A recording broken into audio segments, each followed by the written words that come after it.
Praise the Lord. இன்றைய பலப்படுத்தும் வார்த்தை சங்கீதம் 85வது அதிகாரம் 12வது வசனம். Psalm chapter 85 verse 12. கர்த்தர் நன்மையானதை தருவார். The Lord will give what is good. ஹல்லேலூயா. இன்றைக்கு அநேகர் உங்களுடைய வாழ்க்கையில அநேக எதிர்பார்ப்புகள் மத்தியில வாழ்ந்து கொண்டிருக்கிறீங்க.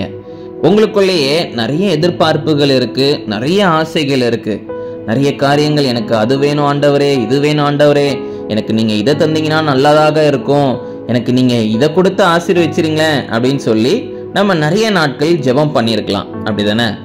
ஆனா கர்த்தர் உங்களுக்கு ஒரு திட்டம் வைத்திருக்கிறார். அவர் உங்களுடைய வாழ்க்கையை அழகாக வடிவமைத்து வைத்திருக்கிறார். அவர் உங்களுக்காக நன்மைகளை ஆயத்தம் பண்ணி வைத்திருக்கிறார்.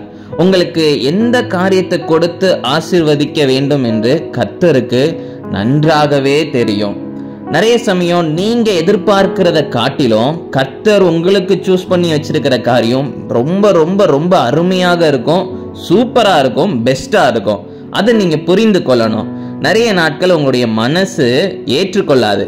ஆண்டவரே, நீங்க எனக்கு அதெல்லாம் தர வேணாம், எனக்கு நான் எதிர்பார்க்கிறத நீங்க தந்துருங்க அப்படின்னு சொல்லி நீங்க ஜெபம் பண்ணியிருப்பீங்க. இல்ல இல்ல, இன்னைக்கு நீங்க விட்டு கொடுங்க. உங்களை விட்டு கொடுத்து ஜெபம் பண்ணுங்க. கர்த்தாவே, உங்களுக்கு சித்தமான காரியங்கள் எனக்கு தாங்கப்பா அப்படின்னு சொல்லி ஜெபம் பண்ணி கேளுங்க. கர்த்தர் இன்னைக்கு உங்களை பார்த்து சொல்லுகிறார், அன்பு மகனே, அன்பு மகளே, நீ எதிர்பார்க்கிறத காட்டிலும் உனக்கு அதிகமான நன்மைகளை நான் தருவேன் என்று வாக்கு பண்ணுகிறார். ஹல்லேலூயா. நீங்க குறைச்சி கேட்டிருப்பீங்க, எனக்கு இது தந்தா போதும் ஆண்டவரே, அதுவே எனக்கு ஒரு பெரிய நன்மையா இருக்கும் அப்படின்னு. ஆனா ஆண்டவர் உங்களுக்காக ஆயத்தம் பண்ணி வச்சிருக்கிறது ஒரு மிகப்பெரிய அற்புதங்களையும் அதிசயங்களையும் அவர் உங்களுடைய வாழ்க்கையில செய்து நன்மையை தருவேன் என்று அவர் யோசிச்சு பிளான் பண்ணி வச்சிருக்கிறார். ஹல்லேலூயா. அப்ப யோசிச்சு பாருங்க, ஆண்டவர் உங்களுக்கு ஒரு மிகப்பெரிய ஆசீர்வாதம் வைத்திருக்கிறார். ஒரு பெரிய நன்மையான காரியங்கள் உங்க வாழ்க்கையில நடக்க போகுது. அதனால நீங்களா ஏதோ ஒரு காரியத்தை யோசிக்காம கர்த்தருடைய கரத்துல விட்டு கொடுத்து ஜெபம் பண்ணுங்க. கர்த்தர் உங்க வாழ்க்கையில நன்மையான காரியங்களை செய்வார். அவர் நன்மையானதை தருவார். ஹல்லேலூயா. அதனால கர்த்தரை விசுவாசிச்சு ஜெபத்தோட இருங்க.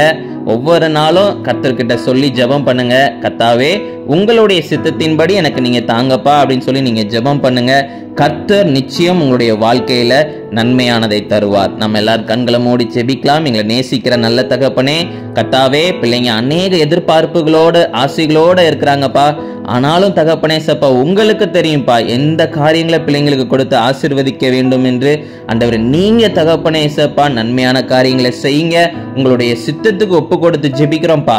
நீங்க பிள்ளைங்களுடைய வாழ்க்கையில அற்புதங்களை செய்யுங்க, அதிசயங்களை செய்யுங்க.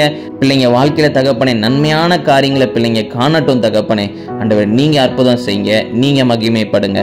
இயேசுவின் மூலம் ஜெபிக்கிறோம் எங்கள் ஜீவனுள்ள நல்ல பிதாவே. ஆமேன், ஆமேன், ஆமேன். சோர்ந்து போகாதீங்க. காலங்கள் தாமதித்தாலும் ஏற்ற வேலை வருகின்ற பொழுது கர்த்தர் உங்களுக்கு நன்மையானதை தருவார். God bless you. Have a peaceful day.